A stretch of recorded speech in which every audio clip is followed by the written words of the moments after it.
Chair recognizes the gentleman from South Carolina, Mr. Gowdy, for 5 minutes. What in the hell is going on with the Department of Justice and the FBI?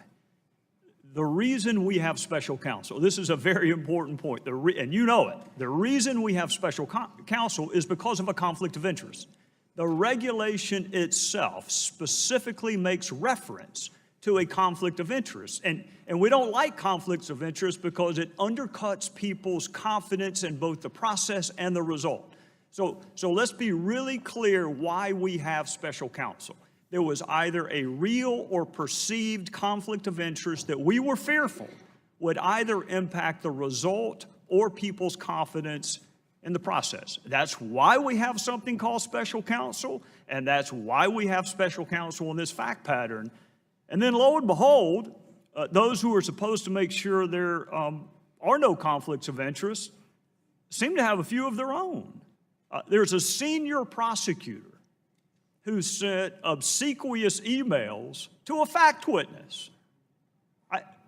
She can be described as nothing other than a fact witness. She's a really important fact witness if you pursue the line of inquiry that my Democrat friends want to pursue. They got off of collusion and now they're on obstruction of justice. She may be the most important fact witness in an obstruction of justice case. And the senior prosecutor for this conflict of interest-free special counsel sent a fawning, obsequious email to a fact witness. And then we have prosecutors assigned to conduct this investigation who donated almost exclusively to one candidate over another. And then we have a prosecutor assigned to this conflict of interest-free team that attended what was supposed to be, what he'd hoped to be, a victory party for Secretary Clinton.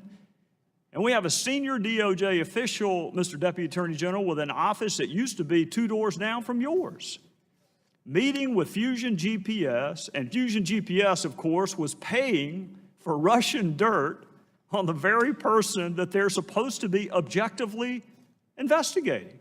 And then that same senior DOJ official's wife, the one that met with Fusion GPS, his wife was on the payroll of Fusion GPS. And then we have a senior agent assigned to investigate Secretary Clinton's email, help draft the exoneration letter where we changed the language from grossly negligent to extremely careless, interviewed Secretary Clinton in an interview I've never seen, and I doubt you have either in your career as a prosecutor, interviewed Michael Flynn, was actively involved in the investigation into the Trump campaign before the Inspector General found his text. So this agent in the middle of almost everything related to Secretary Clinton and President Trump sent pro-Clinton texts, anti-Trump texts to his paramour in response to being told maybe he is where he is to protect the country from that menace, Donald Trump. He said, I can protect our country at many levels. And then he said Hillary Clinton should win 100 million to nothing. Now think about that, Mr. Deputy Attorney General. That's a pretty overwhelming victory. 100 million to 0. And when I read that last night, what I thought was this conflict of interest-free senior agent of the FBI can't think of a single solitary American who would vote for Donald Trump. That's where the 0 comes in. Not a single solitary American he can imagine would vote for Donald Trump. This is the conflict of interest-free special agent assigned. And then he went on, if that weren't enough, to belittle Trump supporters by saying he could smell them at a Walmart in Virginia. This is the person we needed to avoid a conflict of interest. And then he said this, they fully deserve to go and demonstrate the absolute bigoted nonsense of Trump. But he wasn't content to just disparage Donald Trump. He had to disparage Donald Trump's family. This is what he said, Mr. Deputy Attorney General. He said, the douchebags are about to come out. He's talking about our First Lady and children, this conflict of interest-free special agent of the FBI. This is who we were told we needed to have an objective, impartial, fair, conflict of interest-free investigation. So he's openly pulling for the candidate he had a role in clearing, and he's openly investigating a candidate that he has bias against. And then if that's not enough, he says Trump is an effing idiot. What the F just happened to our country? This is the same man that said he would save our country. What happens when people who are supposed to cure the conflict of interest have even greater conflicts of interest than those they replace? Well, that's not a rhetorical question.